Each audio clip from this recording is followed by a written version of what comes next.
Welcome back to Kerno EXP, folks, and to this rather boggy lane. We are currently at PENPOL, which is on the river which is called Rastrogan Creek, and I thought I'd share this with you, so I hope you enjoy, folks.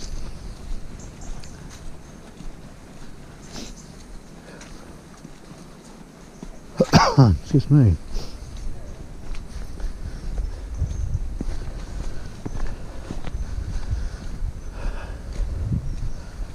So this pond or lake we've got here before us, this was controlled by a sluice gate which is just over there. They did an archaeological dig a while ago and they found the remains of where the water wheel was, where they would have controlled the flow to produce a small, I think it might have been a small stamps, but now it's not controlled, it's tidal now, folks. So that means that when the tide comes in, this floods, and has done for a considerably long time.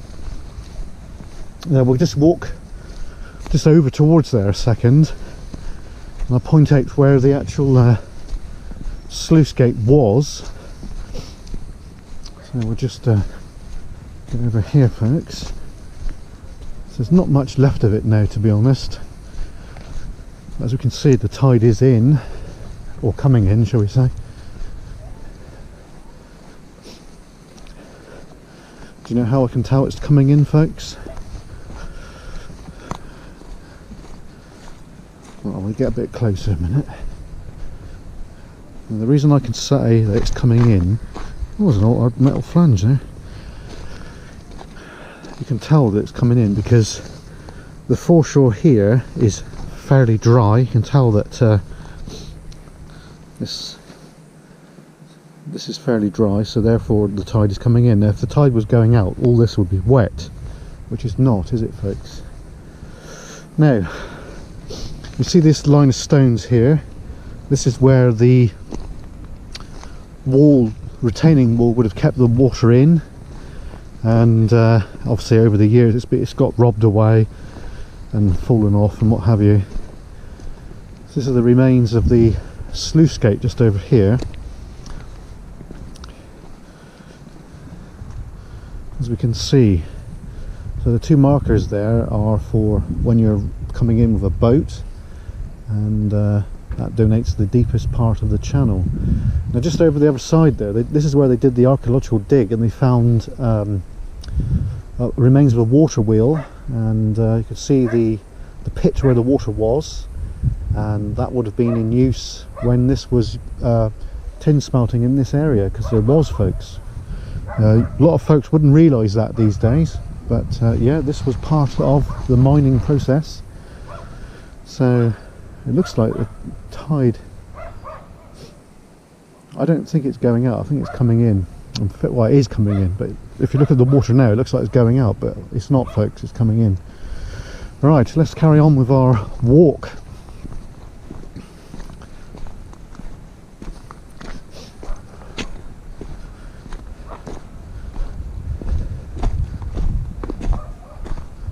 Shall we walk across this bit? I think so. Now another thing about it, you can tell that this is a mining area, or not area, but processing side, folks, is this. This is slag. This is basically the remains of the material that they've got out of this, and this is what's left. This is just waste material. There's loads of it strewn all over here, which is another indication that what you see isn't necessarily what was here. But it's amazing when you dig into something, folks. This is all built up with slag. It's all slag. You'd never believe it. I reckon there's a lot of folk that live down here don't even know nothing about that. There's another piece right there, folks. Look at the size of that. Look at the size of that. You can see it's been really hot. It's been bubbled. loads of little pieces along here.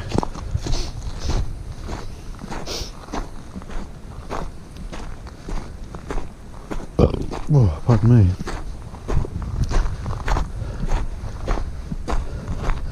So basically I'm walking on slag, folks. There's tons of it here.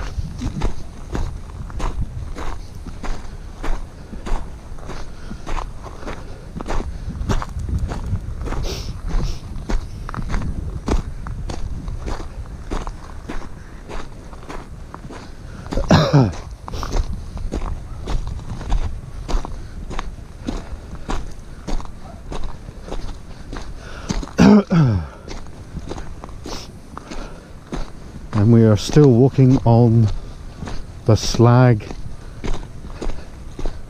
You would think they would have used that for like building things like that.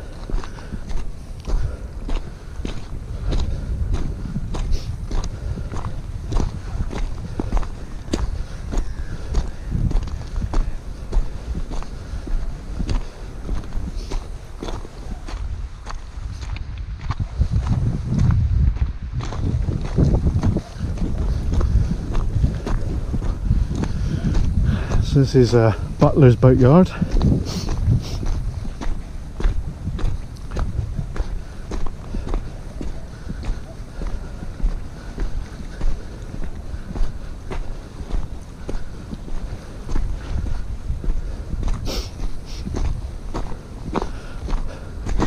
That's a nice boat, folks, that one right there.